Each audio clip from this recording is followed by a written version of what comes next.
Baik Bapak Ibu, sebelum kita mulai kajian, kita awali sama-sama dengan bersolawat kepada Rasulullah Sallallahu Alaihi Wasallam. Salatullah salamullah ala Taha Rasulillah. Salatullah salamullah ala Yasin Habibillah. Sama-sama. Salatullah salamullah ala Taha Rasulillah. Salatullah salamullah ala Yasin Habibillah. Hasbunallah wa ni'mal wakil, ni'mal maula wa ni'mal nasir. Hasbunallah wa ni'mal wakil, ni'mal maula wa ni'mal nasir. Wala hawla wala quwwata illa billahil aliyyil azim.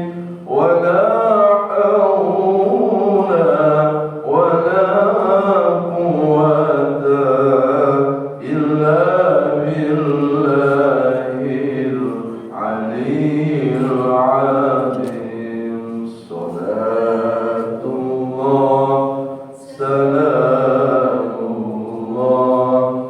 ala Taha Rasulillah. Salatullah salamullah ala Yasin Habibillah. Astaghfirullah Rabbal baraya. Astaghfirullah minal khataya. Rabbi zidni ilman nafi'a warzuqni rizqan halala wa wahab li waladan salihan wa tub alayna tawbatan nasuha. Salatullah salamullah ala Taha Rasulillah. Salatullah salamullah ala Yasin Habibillah.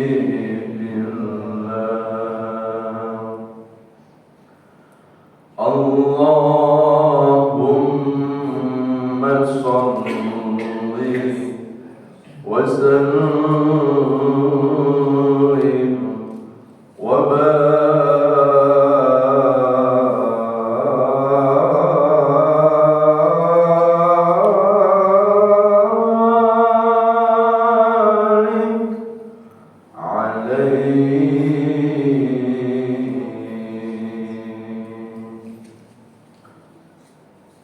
Ya Allah, sampaikan salawat salam rindu kami kepada kekasihmu Rasulullah Sallallahu Alaihi Wasallam.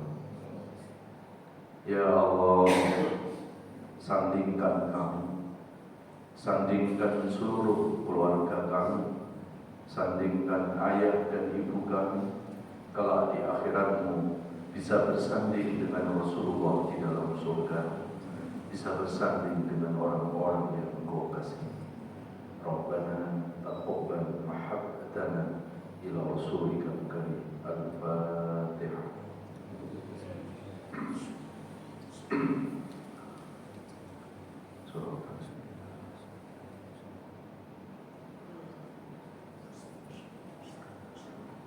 Assalamualaikum warahmatullahi wabarakatuh. Alhamdulillahirabbil alamin. Allahumma shalli ala nabiyyina Muhammadin wa ala alihi wa sahbihi wa barik wasallim ajma'in. Rabbi zidna ilma wa alhiqna bis-shalihin. Amin ya rabbal alamin. Bapak Ibu jamaah sekalian yang dirahmati Allah, alhamdulillah kita bersyukur kepada Allah. Berkat izin dan irodahnya kita masih diberikan nikmat sehat, nikmat panjang umur oleh Allah. Mudah-mudahan nikmat sehat dan panjang umur ini bisa kita manfaatkan untuk memperbaiki diri kita, untuk memperbanyak ibadah, mendekatkan diri kepada Allah Subhanahu wa taala. Amin ya rabbal alamin. Salawat salam sama-sama kita sampaikan kepada panutan abadi kita Rasulullah Muhammad SAW. Semoga kita termasuk umat yang mencintai Nabi dan mudah-mudahan Nabi mencintai kita. Amin ya rabbal alamin. Bapak Ibu jamaah sekalian, seperti biasanya kajian kita adalah tadabbur Al-Quran, yaitu renungan-renungan di bawah naungan ayat-ayat suci Al-Quran. Kali ini kita akan mengangkat satu tema, yaitu sebab-sebab mundurnya umat Islam. Untuk mengawali kajian ini, kita akan membuka Al-Quran surat Al-Imran, surat ketiga, ayat 19. Surat ketiga,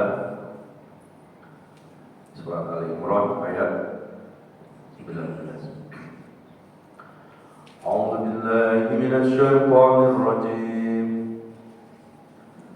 بسم الله الرحمن الرحيم. إن الدين عند الله الإسلام وما اختلف الذين أوتوا الكتاب إلا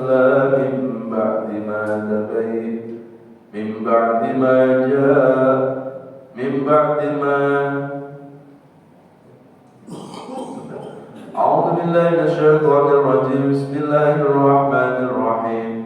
إن الدين عند الله الإسلام وما اختلف الذين أوتوا الكتاب إلا من بعد ما جاءهم العلم بغيا بينهم ومن يكفر بآيات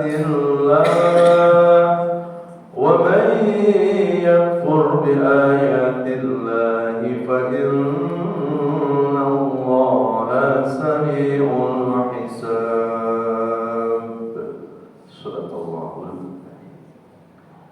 Jemaah sekalian yang dirahmati Allah, dalam surat Al-Imran ayat 19 Allah menjelaskan inna dina indallahil Islam, bahwa sesungguhnya agama satu-satunya yang dibenarkan oleh Allah adalah agama Islam.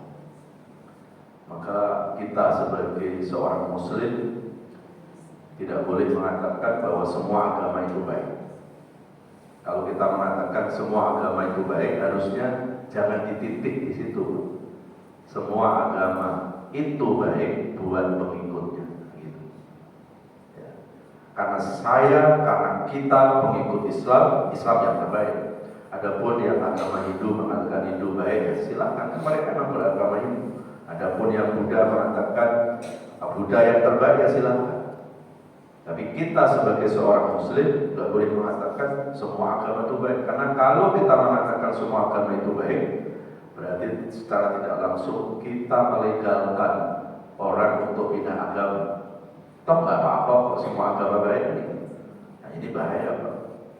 Kalau ini diterima oleh anak-anak kita yang masih awam dalam pemahaman akidah, dalam pemahaman agama, ya berarti hari ini Islam, besok pindah lagi nggak apa-apa. Karena semua agama baik. Dan akhirnya nggak cuma sampai di situ. Akhirnya orang akan menghalalkan pernikahan lintas agama. Nggak apa-apa nikah dengan beda agama, kok semua agama itu baik. Ini bahayanya di situ. Jadi kalau kita mau mengatakan semua agama baik, lanjutkan semua agama baik buat pengikutnya gitu. Ya, karena kan kita hidup di negara yang majmuk, ada negara, ada agama Islam, ada agama-agama yang lain. Ya, kita harus mengatakan semua agama baik buat pengikutnya. Tapi karena saya pengikut Islam, Islamlah yang terbaik. Dan yang mengatakan Islam itu adalah agama terbaik, agama yang dibenarkan oleh Allah, itu Al-Quran. Jadi ketika kita menjawab kenapa kita mengatakan agama Islam agama yang terbaik, ya karena surat Ali Imran ayat 19. Ya. Maka karena agama Islam itu agama yang terbaik, maka di ayat yang lain, Pak, kalau kita buka di Ali Imran, kata dia 19. Kalau kita lihat di Ali Imran surat 3 ayat yang ke-102, Allah jelaskan lagi, ya ayyuhalladzina amanu taqullaha haqqa tuqatih wa la tamutunna illa wa antum muslimun. Wahai orang beriman, bertakwalah kepada Allah dengan sebenar-benar takwa. Lalu ayat terakhirnya apa? Wa la tamutunna illa wa antum muslimun. Dan janganlah kita mati kecuali dalam keadaan Islam. Jadi Islam ini bukan agama yang kita lakukan di saat hidup, tapi Islam ini harus kita bawa sampai apa? Sampai ajal kita, sampai kematian kita. Sekali kita sudah mengucapkan iman, sekali kita sudah mengaku seorang muslim, sekali kita sudah mengucapkan kalimat la ilaha illallah, sampai mati tetap la ilaha illallah. Tidak boleh kita pindah agama, tidak boleh kita murtad. Ya. Jamaah sekalian yang dirahmati Allah. Jadi itu cara dalam memahami surat Ali Imran ayat 19, Pak. Jadi jangan kita karena beralasan, ya, karena beralasan menghargai agama orang lain atau beralasan apalagi itu toleransi. Jadi kita harus mengatakan semua agama itu baik. Toleransi itu dalam urusan muamalah, bukan dalam urusan akidah. Dalam urusan muamalah seperti kita punya tetangga non muslim, ya kita menghargai Pak agama yang berbeda tadi. Tanpa kita harus menjelekkan agama orang lain, tanpa kita harus membenci agama orang lain. Karena urusan agama itu bukan urusan manusia, urusan agama itu urusan Tuhan. Dan 15 abad yang lalu Al-Quran itu sudah mengajarkan bagaimana toleransi yang benar. Cuma kadang kita bicara toleransi dengan toleransi kebablasan. Jadi toleransi itu pokoknya ya dalam urusan agama, akidah. Pada toleransi itu dalam urusan muamalah.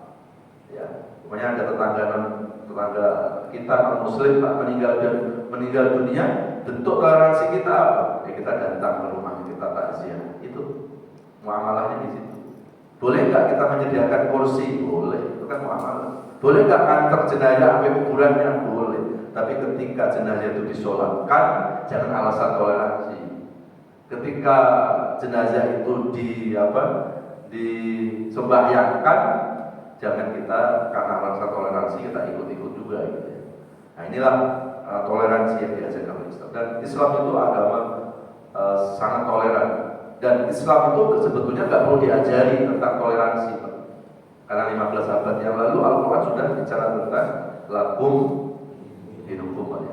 Makanya ketika ada orang Islam kok hidupnya tidak bisa toleransi, itu yang salah pasti bukan Islam, yang salah pemahaman tentang Islamnya.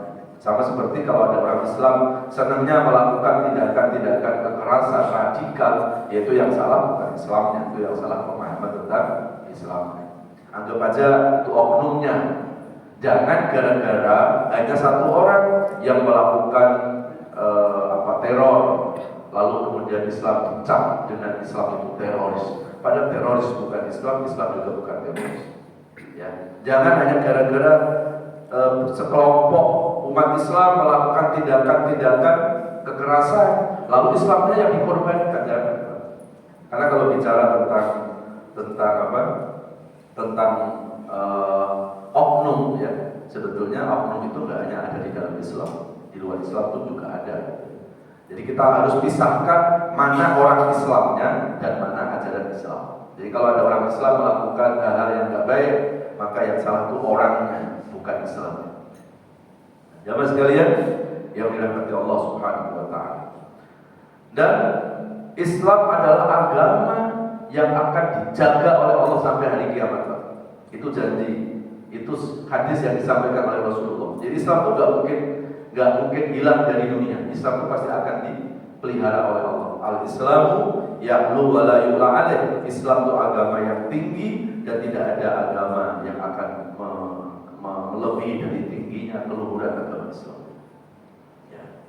Jamaah sekalian yang dirahmati Allah Subhanahu wa taala. Hari ini kita akan membahas tentang sebab-sebab mundurnya umat Islam. Tolong digarisbawahi Pak, bukan mundurnya Islam, bukan, tapi mundurnya umat. Kalau Islam itu pasti akan ditinggikan derajatnya oleh Allah. Tapi yang mundur di sini adalah umat Islam. Ya. Ada seorang ulama dari Mesir namanya Muhammad Said Abduh. Beliau terkenal dengan ulama filosof, ulama pemikir, atau disebut ulama harokah, ulama pergerakan. Dan pemikiran-pemikiran Muhammad Said Abduh ini Pak dipakai oleh organisasi Muhammadiyah.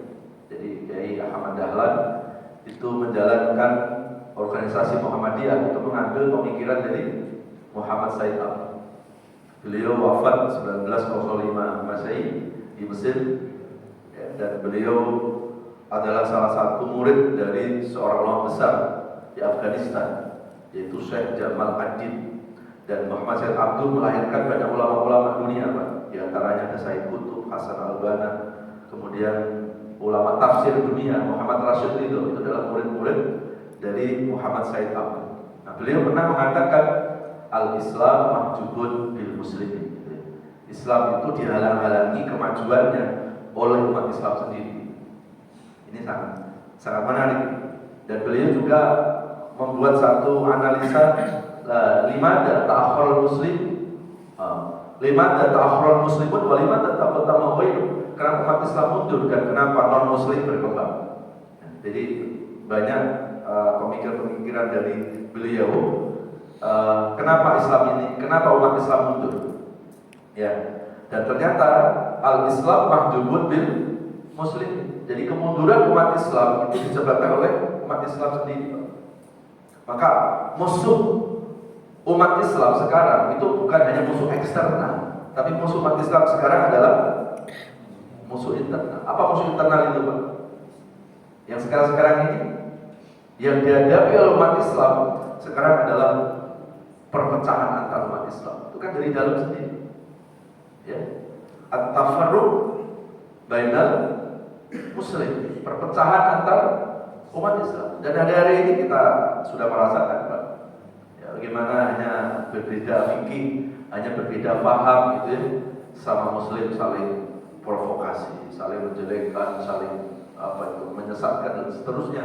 Padahal yang disesatkan adalah saudara muslim kita sendiri. Dan apa ya itu hanya cuma gara-gara beda fikih, beda furu'iyah, kemudian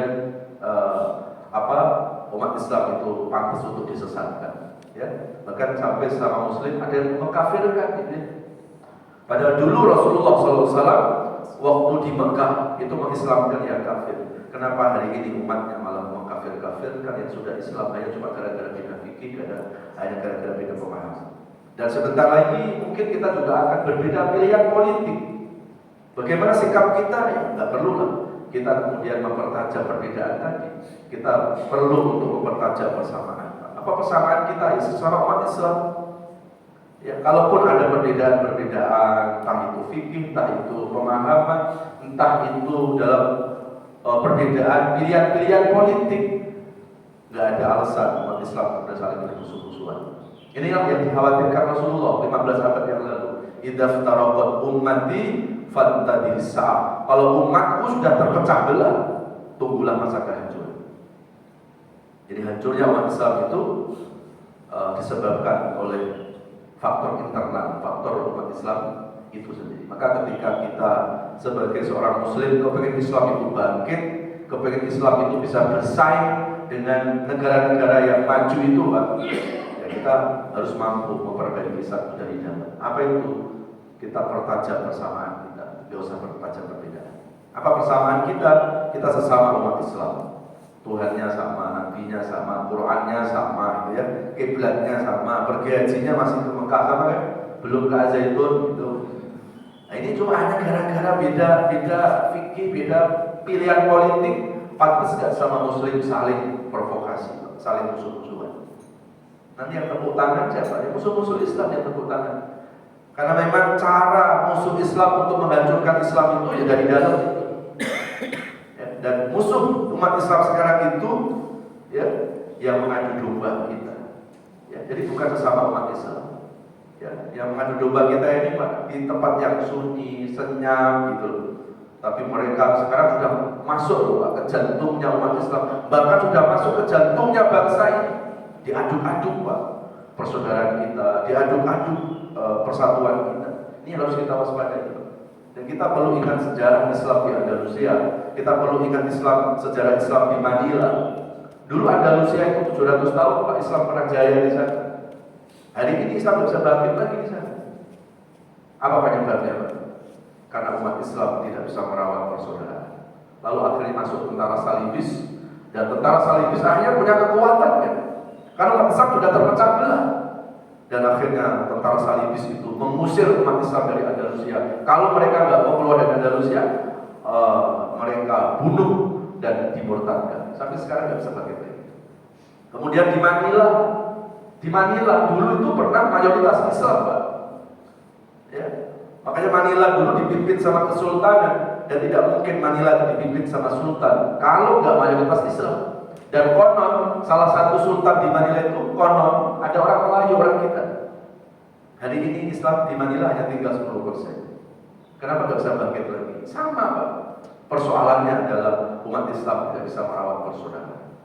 Ya. Maka ada 4 hal yang menyebabkan umat Islam mundur menurut Muhammad Said Atta. Yang pertama adalah al-jahlu, karena faktor kebodohan.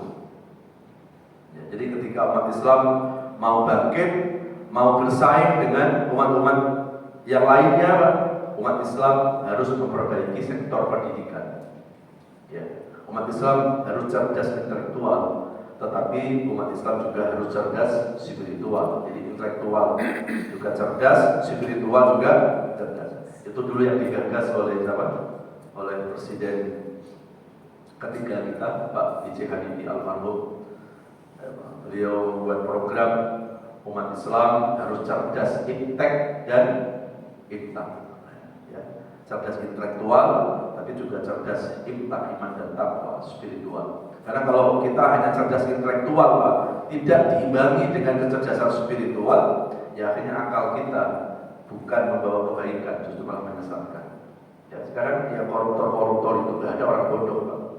Orang bodoh itu korupsinya yang paling hanya berapa kilo beras itu. Tapi kalau yang korupsi itu orang yang otaknya cerdas, Pak. Belum, naudzubillah ya. Dikasih amanah untuk urus jalan, gitu ya. Aspalnya di mana? Coba bayangkan, aspal aja di mana? Ya. Dikasih amanah untuk urus beras, jadi kutu beras, nah itu. Dan nggak tanggung-tanggung itu kalau udah korupsi gitu. Dikasih amanah untuk ngurus laut malah jadi bajak. Ya. Kok ngomongnya pelan ya Mas Laut ya? Dikasih amanah untuk ngurus hutan malah jadi. Nah Bapak yang ngomong bukan saya. Kalau orang itu hanya cerdas intelektual, tidak diimbangi dengan kecerdasan spiritual, ya akhirnya akalnya bukan membawa kebaikan, Pak. Justru akalnya malah menyesatkan. Ya. Maka di Quran itu kan ada ayat afala ta'qilun, tapi juga ada ayat afala tatadabbarun, afala tatazakkarun. Jadi ta'qilun itu lebih pada intelektual, tapi tatadabbarun, tatazakkarun itu lebih pada spiritual. Ya. Jadi salah satu penyebab umat Islam mundur adalah faktor kebodohan. Maka Al-Quran, Pak, memberikan apresiasi terhadap ilmu pengetahuan. Surat pertama kali turun kepada Nabi surat apa, Pak? diawali dengan ayat Iqra bismi rabbikal ladzi khalaq. Iqra itu artinya apa? Bacalah. Membaca jendela dunia, kan ada istilah itu ya. Karena dengan membaca akan luas wawasan keilmuan kita. Jadi secara tidak langsung Al-Quran itu memberikan apresiasi terhadap ilmu, Pak. Maka ayat yang pertama kali bukan bicara tentang ibadah, bukan bicara tentang sholat, bukan bicara tentang puasa, haji, tapi bicara tentang Iqra, ilmu, baca, belajar. Ya. Dan di surah Al-Mujadalah dikuatkan lagi. Al-Mujadalah surat 58 ayat 11, pertengahan ayat sampai akhir ayat Allah memberikan penjelasan yarfa'illahu alladhina amanu minkum waladhina utul ilma darajat. Allah mengangkat derajat orang yang beriman dan yang berilmu. Ya, ilmu di sini ya bukan hanya bicara tentang ilmu agama, tapi juga ilmu secara umum juga. Karena di dalam Islam itu nggak ada dikotomi ilmu. Yang suka mendikotomikan kita, ini ilmu dunia, ilmu akhirat, nggak ada dalam Islam istilah itu. Ya, karena ilmu itu sepanjang bisa memberi kemaslahatan, walaupun kelihatannya ilmu itu ilmu dunia, tetap aja bisa menjadi ladang amal akhirat. Ya, seperti namanya ibu-ibu pintar memasak, lalu ibu ajarkan ilmu memasak itu kepada ibu yang lain, lalu ibu yang lain mempraktekkan ilmu masak itu, dimasaklah ilmu memasaklah makanan-makanan yang lezat, yang enak, lalu disajikan buat suami, buat anak-anak. Suami senang, menyenangkan suami itu ibadah. Berarti sarana yang membuat menyenangkan suami, ya nggak bisa kita mengatakan itu dunia, itu juga termasuk ilmu akhirat. Ya, karena dalam agama ilmu itu nggak ada dalam bahasa dikotomi. Ini kan peninggalan-peninggalan kolonial, peninggalan-peninggalan penjajah, supaya umat Islam itu nggak cerdas intelektual. Karena kalau cerdas nanti nggak bisa dijajah. Nah, akhirnya ada dikotomi kan. Ya. Kemudian yang kedua yang menyebabkan umat Islam mundur adalah al-faqru, karena faktor kemiskinan. Ya, jadi berarti kalau bicara kemiskinan urusan apa? Ekonomi. Kadal faqru ayyakuna kufron. Kadang kemiskinan itu bisa menyeret orang kepada kekafiran. Ya, kalau kita hanya lihat di mana? Di Buncit ini mungkin nggak terlalu nampak, tapi kalau kita datang ke daerah-daerah pedalaman, ya, ke daerah-daerah terpencil, Pak, banyak saudara-saudara Muslim kita dikristenisasikan. Itu urusan-urusan perut, Pak.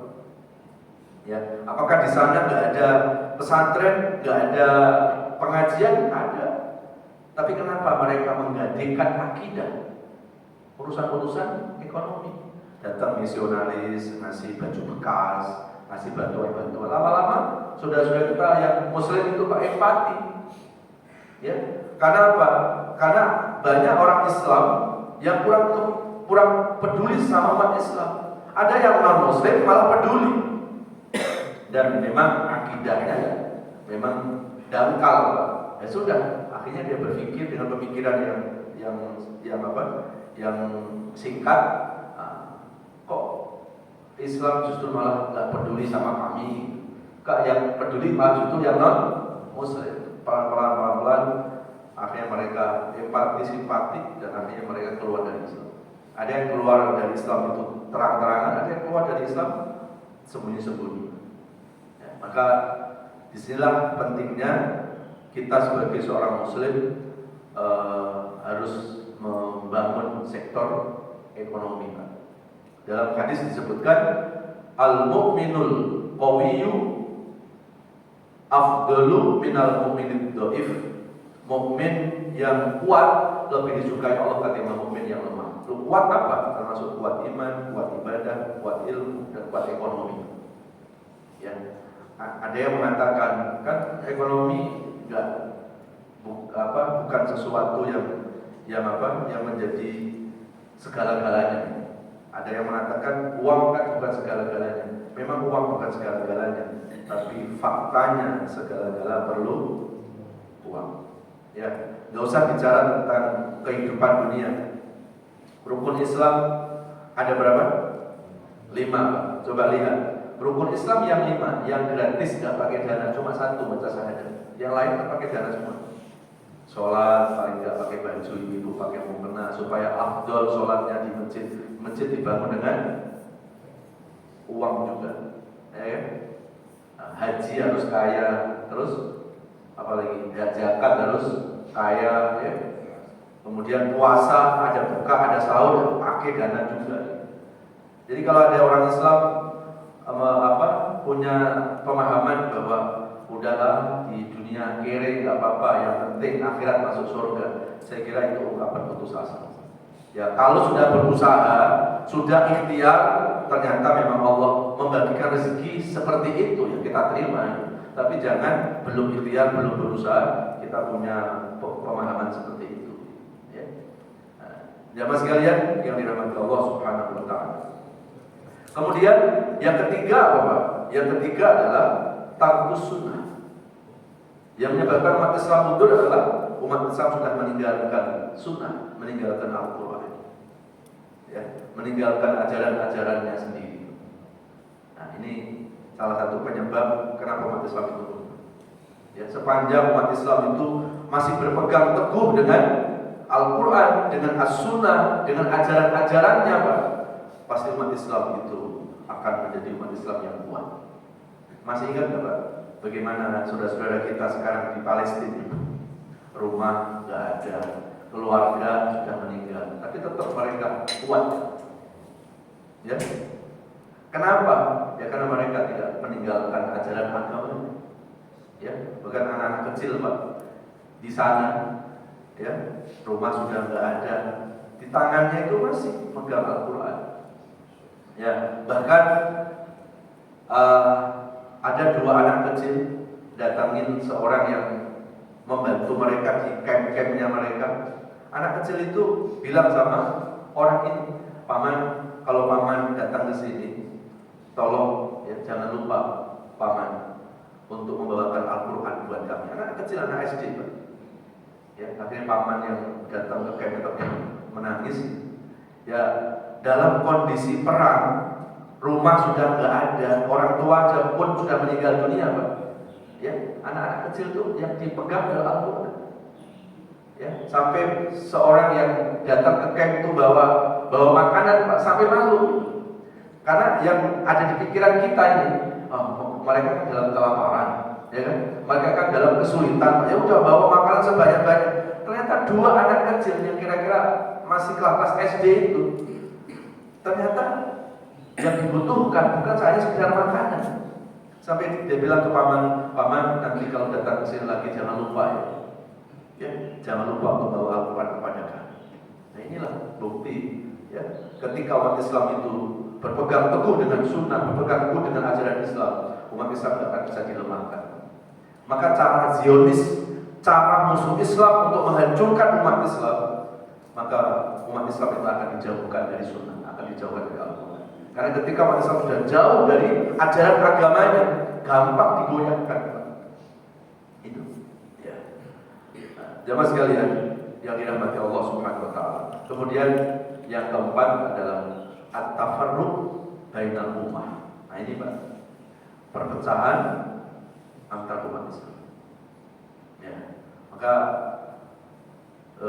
di Quran kalau kita buka surat Ali Imran, surat ketiga ayat 103, lalu surat Ali Imran surat 3 ayat 105, lalu surat Muhammad surat 47 ayat 22-23. Itu semua ayat-ayat Pak memberikan pesan supaya kita itu mengedepankan persatuan, bukan kita mengedepankan perpecahan. Coba kita lihat Ali Imran surat ketiga ayat 103 itu. A'udzubillahi minasyaitonir rajim. Bismillahirrahmanirrahim. Wa'tasimu bihablillahi jami'an wa la tafarraqu. Berpegang teguhlah dengan agama Allah dan jangan bercerai-berai. Itu pesan Quran Pak. Ya. Jangan bercerai-berai. Ya. Supaya kita apa? Persatuan. Makanya kenapa kita dianjurkan untuk bersilaturahim? Apa tujuan silaturahim? Tujuan silaturahmi bukan hanya sekedar ketemu fisik. Ya. Makna silaturahim itu bukan hanya makna fisik, tapi makna silaturahim itu adalah menumbuhkan persaudaraan, menumbuhkan rasa empati, menumbuhkan kepedulian, menumbuhkan kasih sayang di antara kita. Apa arti fisik kita sekarang berdekatan kalau hati kita masih berjauhan? Sebetulnya kita belum silaturahim itu, Pak. Apa arti ketemu, salaman tangan kita salaman, kalau hati masih bermusuhan, itu pun sebetulnya kita belum bersilaturahmi. Jadi silaturahmi itu jangan hanya dimaknai makna fisik, Pak. Silaturahmi itu bagaimana kita menumbuhkan persaudaraan, menumbuhkan kasih sayang di antara kita. Sesuai dengan hadis Rasulullah, irhamu man fil ardi yarhamkum man fis sama. Sayangi semua yang di bumi, nanti yang di langit akan sayang kepada kita. Wallahu fi aunil abdi maka al-abdu fi auni akhi. Allah akan selalu mencintai, Allah akan selalu menolong hambanya selagi hamba itu suka mencintai, suka menolong kepada saudara. Jadi pesan silaturahim adalah bagaimana menumbuhkan rasa empati, rasa kepedulian, kasih sayang di antara kita. Ya. Kemudian kita lihat lagi Ali Imran surat 3 ayat 105. Wala takunu kalladzina tafarraqu wa ikhtalafu min ba'di ma ja'ahumul bayyinat wa ulaika lahum adzabun. Janganlah kita bercerai-berai. Itu diingatkan lagi sama Allah. Jangan bermusuh-musuhan, jangan terpecah belah. Setelah Allah sudah mendatangkan al-bayyinat, Al-Quran. Jangan kita berpecah belah. Kenapa kita enggak boleh berpecah belah? Lihat ayat terakhirnya, Pak. Ulaika lahum adzabun. Karena mereka itulah orang yang akan mendapat azab Allah. Berarti yang mendatangkan azab Allah nggak cuma ninggalin sholat.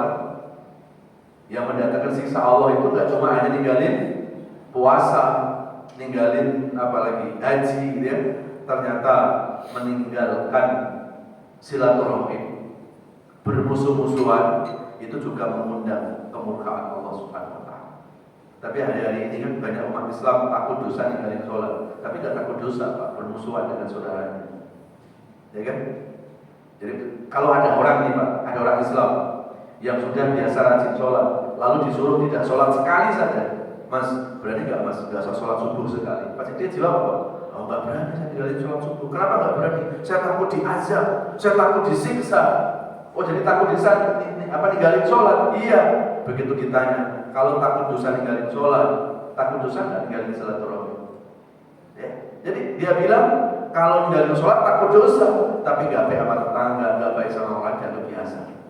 Padahal Pak, yang mendatangkan azab Allah menurut Ali Imran surat ketiga ayat berapa? 105 itu, Pak, termasuk ketika kita bermusuh-musuhan, itu pun mendatangkan azab Allah. Jadi yang mendatangkan siksa Allah nggak cuma hanya ninggalin sholat. Ketika kita tidak bersilaturahmi, ketika kita bermusuh-musuhan, itu pun juga akan mengundang kemurkaan Allah Subhanahu wa taala. Ya. Kemudian kita lihat lagi di surat Muhammad, surat 47. Surat 47 ayat 22 23. A'udzubillahi minasyaitonir rajim. Bismillahirrahmanirrahim. Fahal asaitum in tawallaitum an tufsidu fil ardh wa tuqatti'u arhamakum ulaika alladziina la'anahumullahu fa asammahum wa a'ma absar. Itu surat Muhammad surat 47 ayat 22 23. Ya, artinya apakah kalau manusia itu punya kekuasaan, kemudian apakah kalau manusia itu punya kekuasaan,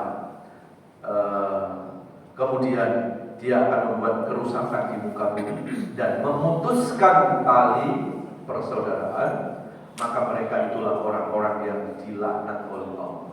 Masya Allah. Orang-orang yang dikutuk oleh Allah. Laknat itu apa sih? Kalau kita buka dalam tafsir, al-laknatu iya ba'idatun an rahmatillah. Orang yang dilaknat itu adalah orang yang mendapat kemurkaan Allah, orang yang dijauhkan dari kasih sayang Allah, berarti mendapat azabnya Allah. Ya, makanya sampai Rasulullah itu bersabda dalam hadis, la tajidu raihal jannah aqul walidain wa qatil rahim. Enggak bakal mencium bau harumnya surga. Siapa? Aqul walidain, anak ibu hamba sama orang tua, dan Dan yang kedua adalah qadirur rahim, yang memutuskan persaudaraan. Jadi bukan nggak masuk surga loh Pak, nggak mencium bau harumnya surga. Jadi kalau mencium bau harumnya surga saja enggak, apalagi masuk surga. Siapa? Anak yang nggak peduli sama orang tua. Dulu orang tuanya nggak pernah takut miskin ngurusi anak, tapi berapa banyak hari ini anak takut miskin ketika menafkahi orang tua. Dulu orang tua memberikan nafkah kepada anak nggak pakai hitung-hitungan. Hari ini berapa banyak anak memberi bantuan pada orang tua hitung-hitungan. Nah, ini anak yang apa? Yang nggak open, anak-anak yang durhaka sama orang tua, nggak bakal mencium bau harumnya surga. Maka surganya anak itu nggak cukup banyak sholat saja. Surganya anak itu nggak cukup banyak ngaji saja. Membahagiain orang tua pun juga akan jalur ke surga untuk anak tadi. Tapi hari ini banyak anak-anak cari surga di tempat yang jauh-jauh. Padahal ketika hari ini anak-anak masih punya orang tua, ya orang tua itu surga. Merawat orang tua, ya berarti dia merawat surga. Ya, apalagi kalau orang tua itu sudah tinggal satu rumah dengan anak, maka nggak perlu anak itu cari surga di luar rumah, sudah ada surga di kamar rumahnya itu. Bahagiakan orang tua, jangan boleh orang tua itu sedih. Pasti anak itu akan dibahagiakan oleh Allah Subhanahu wa Ta'ala. Kemudian yang kedua, qadirur rahim, yang memutuskan persaudaraan. Itu pun nggak bakal mencium bau harumnya surga. Ya. Jamaah sekalian yang dirahmati Allah. Kalau kita lihat dari bahasa silaturahim itu ada dua kata, Pak. Silah menyambung, ya. Rahim adalah kasih sayang. Maka pesan dari silaturahim itu bagaimana kita menumbuhkan kebaikan pada orang lain. Jangankan yang sesama umat Islam, kepada orang di luar Islam saja tidak boleh kita menyakiti. Ya, jangankan menyakiti manusia, menyakiti hewan aja nggak boleh kita. Rasulullah pernah mengatakan ada seorang wanita yang ahli ibadah nanti di akhirat terhalang nggak bisa masuk surga. Lalu sahabat bertanya, kenapa Rasulullah? Kata Nabi, dulu wanita ini waktu hidupnya pernah mendolimi kucing yang ada di rumah, nyakiti binatang, nggak bisa masuk surga. Lalu bagaimana kalau kita menyakiti sesama manusia? Ya. Maka di Quran itu, kalau kita buka surat Fussilat surat 41 ayat yang ke-34-35, Allah berfirman, Bismillahirrahmanirrahim. Wala tastawil hasanatu walas sayyi'ah idfa' billati ya ahsan fa idzal ladzi bainaka wa bainahu 'adawatun ka'annahu waliyyun hamim wa ma yulaqaha illa alladziina sabaru wa ma yulaqaha illa dzul hazzin 'azim. Tidak mungkin sama orang baik sama orang yang tidak baik. Maka balaslah kebencian itu dengan kebaikan. Ya. Balaslah kejahatan dengan kebaikan. Fa'idal ladzi bainaka wa bainahu adawah. Kalau ada permusuhan, jadikan orang itu sebagai teman setia. Jadi musuh disuruh jadi teman. Tapi faktanya hari ini teman malah jadi. Nah ini. Ya. Jadi dalam Islam, jangankan kepada orang yang baik, kepada kita dibenci sama orang saja. Kita dianjurkan bukan membalas kebencian, tapi membalas dengan kebaikan. Kalau nggak bisa membalas dengan sikap yang baik, minimal memaafkan. Karena memaafkan pun juga termasuk sifat yang baik. Karena memaafkan itu sifatnya Allah. Dan tidak mungkin orang itu bisa memaafkan kesalahan orang lain kecuali orang-orang yang mewarisi sifat Allah. Itulah orang-orang yang super di hadapan Allah. Maka orang yang baik di hadapan Allah itu sesungguhnya bukan orang yang baik terhadap orang yang baik. Gimana ya? Orang yang baik itu bukan orang yang baik hanya kepada gimana? Kalimat yang pas benar. Ya, Ustaz juga ya. Orang yang baik bukan hanya berbuat baik kepada orang yang baik terhadap dirinya. Ya, udah mungkin susunannya agak karuan ya. Jadi orang yang baik bukan orang yang baik sama orang yang baik terhadap dirinya. Contoh gini Pak, saya baik sama Bapak karena Bapak baik sama saya nggak boleh mengaku saya orang baik di hadapan Allah. Kenapa? Ya saya baik sama orang yang baik. Wajar nggak? Wajar. Tapi orang yang baik sesungguhnya di mata Allah itu di Fussilat di 34. Siapa orang yang baik di sisi Allah? Yaitu ketika orang itu disakiti. Nah ini, ketika dia dibenci, dia membalas dengan kebaikan. Itulah orang yang syukur sesungguhnya di mata Allah Subhanahu wa Ta'ala. Kalau kita dibenci sama orang, kan kita tahu yang membenci kita orang nggak baik, lalu kita balas dengan kebencian juga, ya nggak ada pilihan begitu. Maka Rasulullah kenapa ketika dibenci, disakiti, Nabi nggak membalas dengan membenci? Karena Nabi nggak mau sama dengan orang yang benci itu. Ya. Sama seperti kalau kita datang ke masjid, di depan itu ada orang gila, lalu orang gila itu ambil sandal dilemparkan ke kaki kita. Sudah tahu yang lempar orang gila, lalu kita membalas lagi melempar, Pak. Yang gila siapa? Nah, jangan-jangan sama kan gitu. Ya. Kalau kita waras, ya harusnya jangan kita melempar juga ya. Loh, tapi kan dia melempar saya, dia gila. Kenapa yang waras juga ikut-ikutan? Gila. Jadi bahasa Fussilat ayat yang ke-34 itu seperti itu. Lalu ayat yang di bawahnya 35 apa? Wa ma yulaqaha illa alladziina sabaru. Dan tidaklah Allah itu memberikan sifat yang baik kecuali kepada orang-orang yang sabar. Nah, kunci kebaikan itu apa? Sabar. Jadi kita selalu minta, ya Allah, jadikan kami orang baik. Ternyata menurut Quran, kebaikan itu ada di kesabaran. Makanya kenapa orang baik itu banyak diuji kan, Pak? Karena Allah tuh pengen menyeleksi, benar gak ini orang baik? Kalau benar orang baik ya gak akan luntur, walaupun diuji dengan ujian yang berat. Tapi kalau ada orang ngaku baik diuji kok luntur kebaikannya, ya Allah pasti akan mengatakan ini baru pura-pura jadi orang baik, belum orang baik sesungguhnya. Ya, kan kadang-kadang ada orang yang sudah baik, wah banyak masalah, itu baik. Kalau kita nggak kuat iman, kita akan menggerutu ke Allah, kita akan berburuk sangka kepada Allah. Mendingan dulu Pak Ustaz. Kenapa dulu saya brengsek lancar tahu hidup saya? Kenapa sekarang saya sudah rajin ke masjid, rajin sholat, rajin sedekah, kok hidupku malah banyak masalah?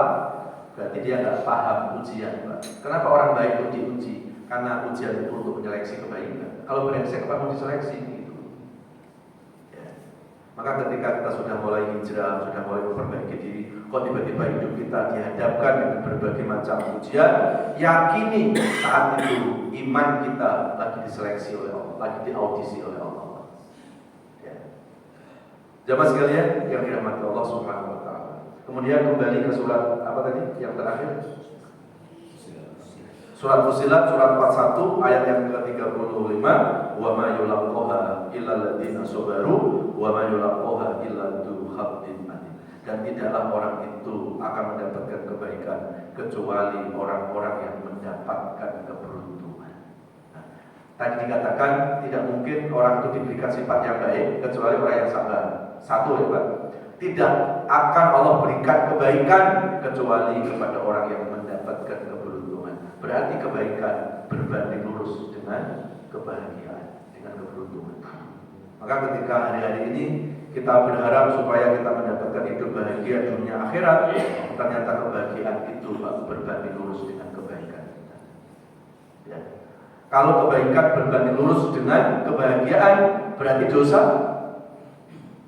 berbanding lurus dengan penderitaan dan kesengsaraan. Jadi kalau hari ini ada orang yang ingin mendapatkan kebahagiaan dunia akhirat, tapi kok senangnya berbuat dosa, salah lurus. Salah apa? Salah lurus. Ya, nggak mungkin Allah membahagiakan manusia itu dengan dosa. Ini bukan kata Ustaz, kata Quran. Nggak mungkin Allah membahagiakan manusia itu dengan zina, narkoba, judi, terus apa lagi? Nah, korupsi, nggak mungkin. Ya, walaupun Pak, dosa-dosa itu ada kenikmatannya, tapi kenikmatan dosa tidak sebanding dengan siksa Allah yang akan gaji selama-lamanya. Ini yang Allah jelaskan dalam surat Al-Baqarah surat kedua ayat 112. A'udzubillahi minasyaitonir rajim. Bala man aslama wajhahu lillahi wa huwa muhsin falahu ajruhu inda rabbih wa la khaufun 'alaihim wa la hum yahzanun. Al-Baqarah 112. Tidak, barang siapa yang hidupnya selalu tunduk berserah kepada Allah, lalu diikuti dengan perbuatan yang baik, baginya akan mendapatkan pahala yang besar, lalu dalam kehidupannya tidak akan dihantui ketakutan dan tidak akan larut dalam kesedihan. Mudah-mudahan apa yang saya sampaikan ada manfaatnya. Amin ya rabbal alamin. Baik. Ada yang bertanya? Silakan Pak. Kaitannya dengan khairun nas Anfa'uhum linnas.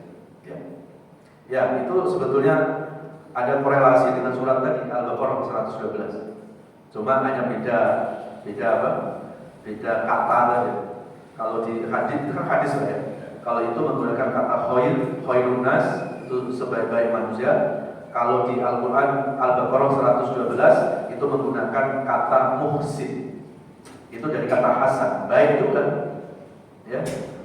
Bala man aslama wajhahu lillah wa huwa muhsin. Barang siapa yang hidupnya itu tunduk berserah kepada Allah, tidak tunduk sama hawa nafsu, lalu dia berbuat kebaikan.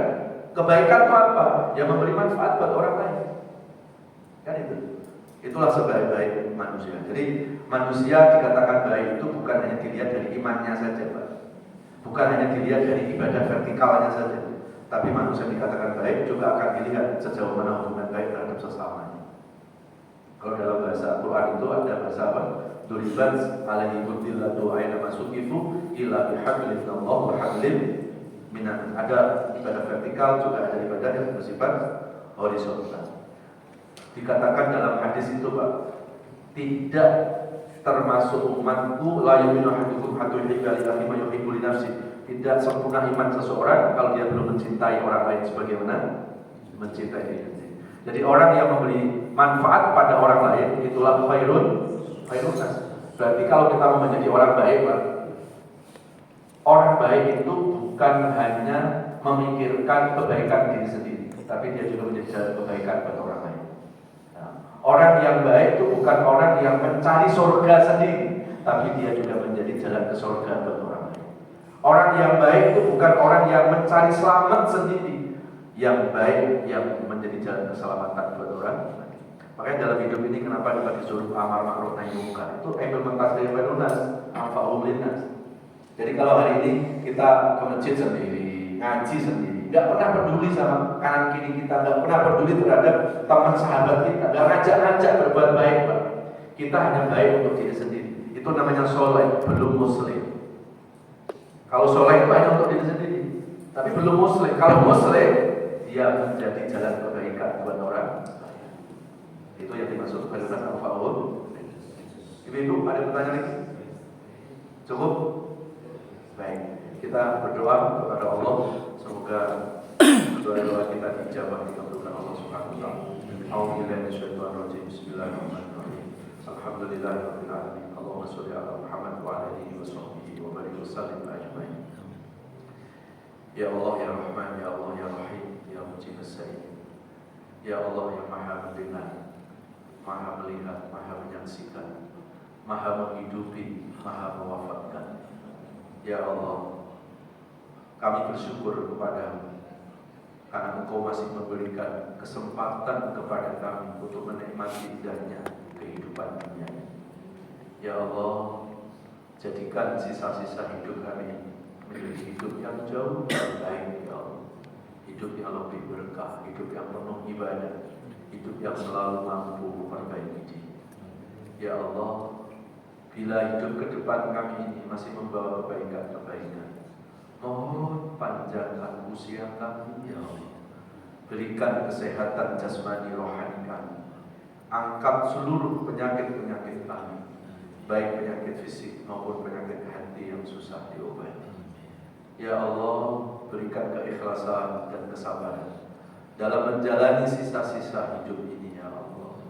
Jadikan sisa-sisa hidup kami menjadi hidup yang selalu mampu memperbaiki diri, ya Allah.